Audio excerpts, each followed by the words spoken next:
Besar-besarkan suaranya biar dengar ini nah di video.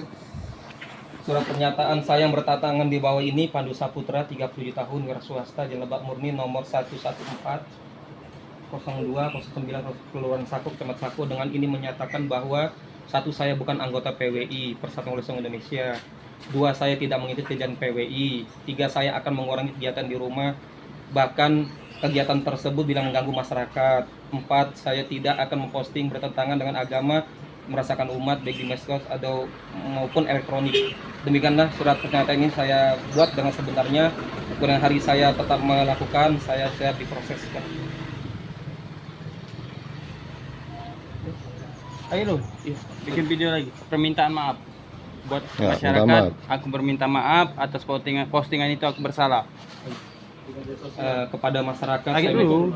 ya, assalamualaikum warahmatullahi wabarakatuh. Apabila ada postingan 1, 2, 3. Ngomong gak? 1, 2, 3. assalamualaikum warahmatullahi wabarakatuh. Tunggu itu dulu. 1, 2, 3. Assalamualaikum warahmatullahi wabarakatuh. Saya Pandu Saputra. Apabila ada postingan yang mengganggu masyarakat, kenyamanan, saya mohon maaf. Dan saya mengakui saya bersalah memposting tersebut. Dan saya tidak mengulangi lagi. Terima kasih. Assalamualaikum warahmatullahi wabarakatuh.